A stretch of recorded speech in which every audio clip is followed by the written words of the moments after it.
ಎಲ್ರಿಗೂ ನಮಸ್ಕಾರ ಸ್ನೇಹಿತರೆ. ಎಲ್ಲೋ ಒಂದ್ ಕಡೆ ಇವತ್ತಿನ ಒಂದು ಸಂದರ್ಭದಲ್ಲಿ ಭಕ್ತಿ ಪ್ರೀತಿ ಎಲ್ಲೋ ಒಂದ್ ಕಡೆ ಸ್ಟೇಟಸ್ ಅಲ್ಲಿ ಇರುತ್ತೆ ಮತ್ತು ಹಾಗೆ ಫೇಸ್ಬುಕ್ ಸ್ಟೋರಿಗಳಲ್ಲಿ ಇರುತ್ತೆ. ತಮ್ಮ ಮನೆಗಳಲ್ಲಿ ಇರಲ್ಲ. ಎಲ್ಲೋ ಒಂದ್ ಕಡೆ ಇವತ್ತು ಭಕ್ತಿ ಇರಬೇಕು. ಇವತ್ತು ಸೋಮವಾರ ಬಂದ್ರೆ ಶಿವನ್ಗೆ, ಮಂಗಳವಾರ ಬಂದ್ರೆ ಸುಬ್ರಹ್ಮಣ್ಯ ಸ್ವಾಮಿಗೆ, ಬುಧವಾರ ಬಂದ್ರೆ ಗಣಪತಿಗೆ, ಗುರುವಾರ ಬಂದ್ರೆ ರಾಘವೇಂದ್ರ ಸ್ವಾಮಿ ಸಾಯಿನಾಥ ಪ್ರಭುಗೆ, ಶುಕ್ರವಾರ ಬಂದ್ರೆ ಲಕ್ಷ್ಮಿಗೆ, ಶನಿವಾರ ಬಂದ್ರೆ ಆ, ಆಂಜನೇಯ ಸ್ವಾಮಿ ಮತ್ತೆ ಶನ್ಮಾತ್ಮನ್ಗೆ, ಮತ್ತೆ ಭಾನುವಾರ ಬಂದ್ರೆ ಆ, ಏನು ತಮ್ಮ ಪ್ರೀತಿಪಾತ್ರ ಆದಂತ ದೇವರುಗಳಿಗೆ. ಎಲ್ಲ ಒಂದ್ ಕಡೆ ಇವತ್ತಿನ ಒಂದು ಸಂದರ್ಭ ಏನಾಗಿದೆ ಅಂದ್ರೆ ಭಕ್ತಿಗಳು ಉಂಡಿಗೆ ತಗೊಂಡೋಗಿ ದುಡ್ಡು ಹಾಕ್ತೀರಾ. ಏನು ಯಾರು ಎಲ್ಲಿ ಹೋಗುತ್ತೆ? ಪೂಜಾರಿ ಜೋಬೊಳಗಡೆ ಹೋಗುತ್ತೆ. ಉಂಡಿಗಳು ಹಾಕಿದ ದುಡ್ಡು ಅಲ್ಲೇ ಬೋರ್ಡ್ಗಳಲ್ಲಿ ಹಾಕಿರ್ತಾರೆ ದೇವಸ್ಥಾನಗಳಲ್ಲಿ. ದಯಮಾಡಿ ಉಂಡಿಗೆ ಹಾಕ್ಬೇಡಿ, ಏ, ನಿಮ್ಮ ಒಂದು ಇದನ್ನ ದೇವರ ಇದಕ್ಕೆ ರಸೀದಿ ಪಡೀರಿ ಅಂತ. ಎಲ್ಲೋ ಒಂದ್ ಕಡೆ ಇವತ್ತು ಉಂಡಿಗೆ ಹಾಕಿದ್ರೆ ಇವತ್ತು ಏನು ಅರ್ಥ? ಅದಕ್ಕೆ ಒಂದು 4 ಜನಕ್ಕೆ ಅನ್ನನೋ, ದೇವರ ಹೆಸರಲ್ಲಿ ಒಂದು ವೃದ್ಧಾಶ್ರಮಕ್ಕೆ ಬಟ್ಟೆಗಳು ಕೊಡಿಸೋದು, ಮತ್ತೆ ಅನಾಥಾಶ್ರಮಕ್ಕೆ ಊಟಗಳು ಹಾಕೋದು, ಇಲ್ಲ ಬರೋ ಭಕ್ತಾದಿಗಳಿಗೆ ಅನ್ನದಾನ ಮಾಡೋದು, ಇವುಗಳು ಮಾಡಿದ್ರೆ ನೀವು ನಿಮ್ಮ ಒಂದು ಪಾಪ ಕರ್ಮಗಳು ಕಳೆಯುತ್ತೆ. ಯಾಕಪ್ಪ ಇದು ಹೇಳ್ತಿದ್ದೀನಿ ಅಂದ್ರೆ, ನೀವು ಮಾಡುವಂತ ಹಣ ಪೋಲು ದೇವರ ಹೆಸರಲ್ಲಿ ಇವತ್ತು ಯಾರ್ಯಾರೋ ಶ್ರೀಮಂತರಾಗ್ತಿದ್ದಾರೆ. ದೇವರ ಹೆಸರು ಹೇಳ್ಕೊಂಡು ಗೋಪುರ ಕಟ್ತೀವಿ, ದೇವ್ರಿಗೆ ಅದ್ ಮಾಡ್ತೀವಿ ಇದ್ ಮಾಡ್ತೀವಿ ಅನ್ಕೊಂಡು ದೇವರ ಹೆಸರಲ್ಲಿ ಲೂಟಿ ಮಾಡ್ತಿದ್ದಾರೆ. ಇಂಥ ಒಂದು ಸಂದರ್ಭಗಳಲ್ಲಿ ಇವತ್ತು ತಮ್ಮ ಒಂದು ಸ್ಟೇಟಸ್ ಹಾಕೊಂಡು ಇವತ್ತು ನೀವು ಪ್ರಚಾರನ ನೀವೇ ಪಡ್ಕೋತೀರ. ಎಲ್ಲ ಒಂದ್ ಕಡೆ ಪ್ರೀತಿ ವಿಶ್ವಾಸಗಳು ಇರಲ್ಲ. ಯಾಕೆ ಇದನ್ನ ಹೇಳ್ತಿದ್ದೀನಿ ಅಂದ್ರೆ, ನಿಮ್ಗಷ್ಟು ಭಕ್ತಿ ಇದ್ರೆ, ನಿಮ್ಗಷ್ಟು ಪ್ರೀತಿ ಇದ್ರೆ, ದೇವರ ಹೆಸರಲ್ಲಿ ಒಂದು ಆಶ್ರಮ ಕಟ್ಟೋದು, ಒಂದು ಮಕ್ಳುಗಳಿಗೆ ಪುಸ್ತಕಗಳನ್ನ ಕೊಡೋದು, ಇಲ್ಲ ಸಮಾಜಕ್ಕೆ ಏನಾದರೂ ಏನು ಭಿಕ್ಷೆ ಬೇಡುವಂಥವ್ರಿಗೆ ಕಟಿಂಗು ಶೇವಿಂಗ್ ಮಾಡಿಸಿ ಬಟ್ಟೆ ಕೊಡಿಸೋದಾಗ್ಲಿ, ಈ ಭಿಕ್ಷೆ ಬೇಡೋರಿಗೆ ಒಂದು ಕೆಲಸ ಕೊಡಿಸೋದಾಗ್ಲಿ, ಈ ಥರ ಸಾಮಾಜಿಕ ಸೇವೆ ಮಾಡಿದ್ರೆ ಎಲ್ಲೋ ಒಂದು ಕಡೆ ನಿಮ್ಮ ಸ್ಟೇಟಸ್ ಇನ್ನೂ ಜಾಸ್ತಿ ಆಗುತ್ತೆ. ಇದು ಒಂದು ವಾಟ್ಸಪ್ಪು, ಇನ್ಸ್ಟಾಗ್ರಾಮು ಮತ್ತು ಯೂಟ್ಯೂಬ್ಗಳಲ್ಲಿ ಮತ್ತು ಫೇಸ್ಬುಕ್ಗಳಲ್ಲಿ ಹಾಕೊಂಡ್ರೆ ಏನು ಪ್ರಯೋಜನ ಇಲ್ಲ. ನಿಮ್ಮ ಒಂದು ಇದು ನಿಮ್ಮ ಒಂದು ದೇವರ ಒಂದು ನಂಬಿಕೆ. ನೀವು ಇವತ್ತು ದೇವರ ಹೆಸರುಗಳಲ್ಲಿ ಇವತ್ತು ಮಾವಿನಕಾಯಿ ಹೊಡಿಬೇಕು ಅಂದ್ರೆ ಸುಮ್ಮನೆ ಮಂತ್ರ ಹಾಕಿದ್ರೆ ಹಾಗೆ ಬಿಡಲ್ಲ. ನೀವು ಹಾಗೆ ಮಾಟ ಮಂತ್ರಗಳು ಮಾಡ್ಕೊಂಡು ಇವತ್ತು ಜನಸಾಮಾನ್ಯರ ದಿಕ್ಕು ತಪ್ಪಿಸ್ಕೊಂಡು ಮನೆ ಮುಂದೆ ನಿಂಬೆಹಣ್ಣು ನೋಡ್ಕೊಂಡು ಹೀಗೆ ಅವ್ರ ಕಂಡ್ರೆ ಇವ್ರಿಗಾಗಲ್ಲ, ಇವ್ರ ಕಂಡ್ರೆ ಆಗಲ್ಲ, ಅಕ್ಕನ್ಗೆ ತಮ್ಮನ್ ಕಂಡ್ರೆ ಆಗಲ್ಲ, ತಮ್ಮನ್ಗೆ ಅಕ್ಕನ ಕಂಡ್ರೆ ಆಗಲ್ಲ, ಅಣ್ಣನ್ಗೆ ತಂಗಿ ಕಂಡ್ರೆ ಆಗಲ್ಲ, ತಂಗಿಗೆ ಅಣ್ಣನ ಕಂಡ್ರೆ ಆಗಲ್ಲ, ಅಪ್ಪ ಮಕ್ಕಳು ಕಂಡ್ರೆ ಆಗಲ್ಲ, ಇಲ್ಲಿ ತಾಯಿಗೆ ಮಗನ್ ಕಂಡ್ರೆ ಆಗಲ್ಲ, ಮಗಳು ಕಂಡ್ರೆ ಆಗಲ್ಲ. ಹೀಗೆ ದ್ವೇಷಗಳು ಇವತ್ತು ನಮ್ಮ ಒಂದು ಕುಟುಂಬಗಳಲ್ಲೇ ಬೆಳೀತಾ ಇದೆ. ಇಂಥ ಒಂದು ಸಂದರ್ಭಗಳಲ್ಲಿ ಇವತ್ತು ಪ್ರೀತಿ ವಿಶ್ವಾಸ ಮಾಯ ಆಗಿದೆ. ಎಲ್ಲವೂ ಫೋನ್ ಮಯ. ಇವತ್ತು ಮಗನ ಎಲ್ಲೋ ದೂರದ ಹಾಸ್ಟೆಲಲ್ಲಿ ಇಟ್ಟು ಬೆಳೆಸ್ತಾ ಇರ್ತಾರೆ. ಅವನು ಏನ್ ಮಾಡ್ತಾನೋ, ಅವ್ನು ಒಳ್ಳೆ ದಾರಿಯಲ್ಲಿ ಹೋಗ್ತಾನೋ ಕೆಟ್ಟ ದಾರಿಯಲ್ಲಿ ಆಗ್ತೀನೋ ಆ ಶಿವನ್ಗೆ ಗೊತ್ತು. ಮತ್ತೆ ಇವತ್ತು ಎಲ್ಲಿ ಅವರು ಓದಿ ಬೆಳೆದು ಒಳ್ಳೇದು, ಅದು ಒಳ್ಳೆ ಕೆಲಸ, ಇಂಜಿನಿಯರು, ಡಾಕ್ಟ್ರು, ಲಾಯರು ಆಗಿ ವಿದೇಶಗಳಿಗೆ ಹೋಗ್ತಾರೆ. ವಿದೇಶಗಳಿಗೆ ಹೋಗುವಂತ ಸಂದರ್ಭದಲ್ಲಿ ತಂದೆ ತಾಯಿಗಳನ್ನ ನೋಡ್ಕೊಳ್ಳಲ್ಲ. ತಂದೆ ತಾಯಿ ಸತ್ರು ಸಹ ಬರಲ್ಲ. ಇವತ್ತು ಸ್ಟೇಟಸ್ಗಳು ಇವತ್ತು ವಾಟ್ಸಪ್, ಫೇಸ್ಬುಕ್, ಇನ್ಸ್ಟಾಗ್ರಾಮ್ಗಳಲ್ಲಿ ಸ್ಟೇಟಸ್ಗಳು ಹಾಕುವಂಥದ್ದು.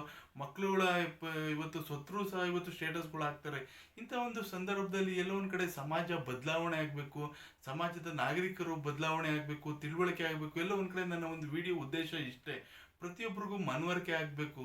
ಇವತ್ತು ಎಲ್ಲೋ ಒಂದ್ ಕಡೆ ದೇವರ ಹೆಸರುಗಳಲ್ಲಿ ಲೂಟಿ ಮಾಡೋದು, ಇವತ್ತು ಮಾಟ ಮಂತ್ರಗಳ ಹೆಸರಲ್ಲಿ ಹೋಮ ಹವನ ಮಾಡ್ತೀವಿ ಅಂತೇಳಿ ಕೋಟ್ಯಾಂತರ ರೂಪಾಯಿ ದುಡ್ಡು, ಸಾವಿರಾರು ರೂಪಾಯಿ ಸುರಿದು, ಮತ್ತೆ ದೇವರ ಹೆಸರಲ್ಲಿ ಮೋಸ ಮಾಡೋದು, ಎಲ್ಲೋ ಒಂದ್ ಕಡೆ ಇದು ಒಂಥರ ಸಮಾಜದ ಒಂದು ಪಿಡುಗು ಆಗಿದೆ. ಅಸ್ಪೃಶ್ಯತೆನೂ ಸಹ ಆಗಿದೆ. ಒಂದ್ ಕಡೆ ಜನಸಾಮಾನ್ಯರಿಗೆ ಇವ್ಯಾವು ಅರ್ಥ ಆಗ್ತಿಲ್ಲ. ಕೆಲವರು ಮಾಡುವ ಡೋಂಗಿ ಒಂದು ವ್ಯವಸ್ಥೆಯಲ್ಲಿ ಇವತ್ತು ಜನಸಾಮಾನ್ಯರು ಬಲಿಯಾಗ್ತಿದ್ದಾರೆ.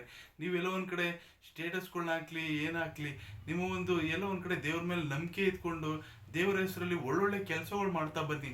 ದೇವರು ಆಗ ಫಲ ಕೊಡ್ತಾರೆ. ನೀವು ದುಡ್ಡದಲ್ಲಿ ನೂರು ರೂಪಾಯಿ ಹಾಕೋದ್ ಬದಲು 1 ರೂಪಾಯಿ ಹಾಕಿ ಆ ದೇವರ ಹೆಸರಲ್ಲಿ ಅನ್ನದಾನ ಮಾಡಿ. ಎಲ್ಲೋ ಈ ತರ ನೀವು ಸಮಾಜದಲ್ಲಿ ಮಾಡ್ತಿದ್ರೆ ಸಮಾಜ ಒಂಥರ ನಿರ್ಮಾಣ ಆಗುತ್ತೆ, ಸಮಾಜ ಒಂಥರ ಬೆಳೆಯುತ್ತೆ, ಸಮಾಜದ ಒಂದು ಬಡತನ ಹೋಗುತ್ತೆ.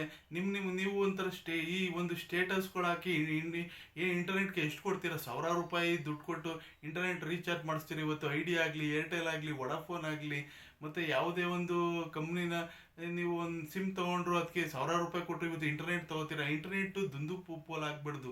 ಸಮಾಜಕ್ಕೆ ಉತ್ತಮವಾದಂಥ ಒಂದು ವ್ಯವಸ್ಥೆಯನ್ನು ಕಲ್ಪಿಸುವಂಥ, ನಾಗರಿಕರಿಗೆ ಪುಣ್ಯಾತ್ಮ ತಂದೆ ತಾಯಿಗಳಿಗೆ ಉಪಯೋಗ ಆಗುವಂಥ ಸಮಾಜ ಕಾರ್ಯಗಳನ್ನ ಮಾಡಿ ನಿಮ್ಮ ವಿಡಿಯೋಗಳನ್ನ ಅಪ್ಲೋಡ್ ಮಾಡಿ. ಮತ್ತು ಪ್ರತಿಯೊಬ್ಬರಿಗೂ ಇದು ಅರ್ಥ ಆಗಬೇಕು, ಪ್ರತಿಯೊಬ್ಬರಿಗೂ ಮನವರಿಕೆ ಆಗಬೇಕು, ಪ್ರತಿಯೊಬ್ಬರಿಗೂ ಸಮಾಜದಲ್ಲಿ ಬುದ್ಧಿ ಬರಬೇಕು.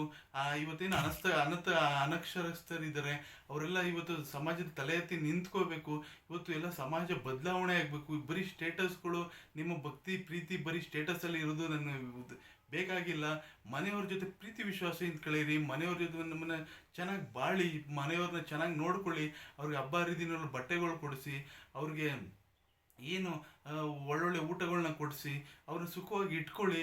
ನಿಮ್ಮ ತಂದೆ ತಾಯಿಗಳಿಗೆ ನೆಚ್ಚುವಂಥ ಮಗನಾಗಿ ಬಾಳಿ, ನಿಮ್ಮ ಒಂದು ಅಕ್ಕ ತಂಗಿಯರಿಗೆ ಪ್ರೀತಿ ವಿಶ್ವಾಸ ತಮ್ಮನಾಗಿ ಬಾಳಿ, ನಿಮ್ಮ ಅಣ್ಣನಿಗೆ ಅಣ್ಣನಾಗಿ ಬಾಳಿ. ಎಲ್ಲ ಒಂದು ಕಡೆ ಇವತ್ತು ಸಮಾಜದಲ್ಲಿ ಇವತ್ತು ಎಲ್ಲವೂ ಒಂದು ಪ್ರೀತಿ ವಿಶ್ವಾಸದಿಂದ ಇದ್ದರೆ ಇವತ್ತು ಸಮಾಜ ಎಲ್ಲವೂ ಚೆನ್ನಾಗಿರುತ್ತೆ. ಮೊದಲು ನಿಮ್ಮ ಮನೆಯಲ್ಲಿ ನಿಮ್ಮ ಮನೆಯನ್ನು ಚೆನ್ನಾಗಿ ನೋಡಿಕೊಂಡ್ರೆ ಆಮೇಲೆ ಎಲ್ಲವೂ ಹೊರಗಡೆ ಇರುತ್ತೆ. ಮೊದಲು ಈ ಒಂದು ವ್ಯವಸ್ಥೆಯಲ್ಲಿ ನಿಮ್ಮ ಒಂದು ಪುಣ್ಯಾತ್ಮ ತಂದೆ ತಾಯಿಗಳನ್ನ ನೋಡ್ಕೊಳ್ಳಿ. ಇವತ್ತು ಅನಾಥಾಶ್ರಮಗಳು ತಲೆ ಎತ್ತಿ ನಿಂತಿವೆ. ಇವತ್ತು ಇವತ್ತು ಸ್ಟೇಟಸ್ ಅಂತ ಹಾಕೋತೀರ. ಇವತ್ತು ಸ್ಟೇಟಸ್ಗಳು ಯಾವ ಸ್ಟೇಟಸ್ಸು ಇಲ್ಲ. ಎಷ್ಟು ಕೋಟ್ಯಾಧೀಶ್ವರ ಲಕ್ಷಾಧೀಶ್ವರ ಆದರೂ ಇವತ್ತು ತಂದೆ ತಾಯಿಗಳನ್ನ ನೋಡ್ಕೊಳ್ಳೋಕ್ಕಾಗ್ದೇನೆ ಇವತ್ತು ಅನಾಥಾಶ್ರಮಕ್ಕೆ ಬಿಡ್ತಿದ್ದೀರಾ. ಇವತ್ತು ಎಷ್ಟೆಷ್ಟು ಅನಾಥಾಶ್ರಮ ವೃದ್ಧಾಶ್ರಮಗಳಿವೆ. ಇವತ್ತು ಅಂಥ ಹುಡುಗಿಗೆ ಮೇಯ್ನ್ ನಾವುಗಳೇ ಕಾರಣ. ಎಲ್ಲೋ ಒಂದು ಕಡೆ ನಾವು ಇವತ್ತು ಒಂದು ಕಡೆ ಸ್ಟೇಟಸ್ಗಳನ್ನ ದೊಡ್ಡದಾಗಿ ಬಿಲ್ಡಪ್ ಆಗಿ ಹಾಕೋತೀವಿ. ಹಾಗೆ ಹೀಗೆ ಅಂತ ತಂದೆ ತಾಯಿಗಳ ಮೇಲೆ ಪ್ರೀತಿ ವಿಶ್ವಾಸನೇ ಇರಲ್ಲ.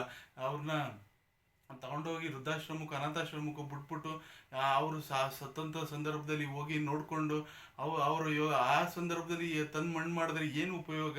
ಏನು ಅವರು ನಿಮ್ಮ ಕಷ್ಟಪಟ್ಟು ಬೆಳೆಸಿರ್ತಾರೆ ತಂದೆ ತಾಯಿಗಳು ನಿಮ್ಮನ್ನು ಕಷ್ಟಪಡಿಸುವಂಥ ಇವತ್ತು ಸಮಾಜದಲ್ಲಿ ತಲೆ ಎತ್ತಿ ಗಣ್ಯ ವ್ಯಕ್ತಿ ರಾಜಕೀಯವೋ ಚಿತ್ರರಂಗದಲ್ಲೋ ಸಾಂಸ್ಕೃತಿಕ ಕಾರ್ಯಕ್ರಮ ಒಂದು ವ್ಯವಸ್ಥೆಯಲ್ಲೋ ಒಂದು ಗೋರ್ಮೆಂಟ್ ಎಂಪ್ಲಾಯ್ಮೆಂಟ್ ಆಗೋ ಒಂದು ಲಾಯರ್ ಆಗೋ ಇಂಜಿನಿಯರ್ ಆಗೋ ಡಾಕ್ಟರ್ ಆಗೋ ಒಬ್ಬ ನರ್ಸ್ ಆಗೋ ಒಬ್ಬ ಗುಮಾಸ್ತನಾಗೋ ಇವತ್ತು ಸಮಾಜದಲ್ಲಿ ನಿಮ್ಮ ತಲೆ ಎತ್ತಿ ನಿಲ್ತಿರುವಂಥ ತಂದೆ ತಾಯಿಗಳಿಗೆ ನೀವು ಪ್ರೀತಿ ವಿಶ್ವಾಸ ಕೊಡದೆ ಇವತ್ತು ವೃದ್ಧಾಶ್ರಮ ಅನಾಥಾಶ್ರಮ ಬಿಟ್ಟರೆ ನಿಮ್ಮ ಯಾವ ಒಂದು ಸ್ಟೇಟಸ್ಸು ಯಾವ ಒಂದು ಫೇಸ್ಬುಕ್ ಪ್ರೀತಿ ಎಲ್ಲವೂ ಮೊದಲು ನಿಮ್ಮ ಒಂದು ಕುಟುಂಬನ ಪ್ರೀತಿಸಿ ನಿಮ್ಮ ಕುಟುಂಬಕ್ಕೆ ಆಸರೆಯಾಗಿ ಇವತ್ತು ಏನು ಸಮಾಜದಲ್ಲಿ ಆಗ್ತಿದೆ ಇವತ್ತು ಅನಾಥಾಶ್ರಮ ವೃದ್ಧಾಶ್ರಮಗಳು ತಲೆ ಎತ್ತಿದ ಅವೆಲ್ಲವೂ ನಿಲ್ಲಿ ಎಲ್ಲವೂ ಸುಖ ಸಂಸಾರ ಬಾಳಿ ತಮ್ಮ ಹೆಂಡತಿ ಮಕ್ಕಳ ಜೊತೆ ತಮ್ಮ ತಂದೆ ತಾಯಿಗಳ ಜೊತೆ ಪ್ರೀತಿ ವಿಶ್ವಾಸ ಆಗಿ ಒಂದು ಕುಟುಂಬ ನೆಮ್ಮದಿಯಾಗಿದ್ದರೆ ಅದೇ ಒಂದು ಸ್ವರ್ಗ ಸುಖ, ಅದೇ ಒಂದು ಸ್ಟೇಟಸ್ ಅಂತೇಳಿ ನಾನು ವಿಡಿಯೋನ ಮುಗಿಸ್ತಿದ್ದೀನಿ. ಈ ವಿಡಿಯೋ ನೋಡ್ತಿರೋರು ಶೇರ್ ಮಾಡಿ ಮತ್ತು ಕಾಮೆಂಟ್ ಮಾಡಿ ನಿಮ್ಮ ಅಭಿಪ್ರಾಯನ ತಿಳಿಸಿ. ಎಲ್ರಿಗೂ ಒಳ್ಳೆಯದಾಗಲಿ. ಜೈ ಹಿಂದ್, ಜೈ ಕರ್ನಾಟಕ ಮಾತೆ.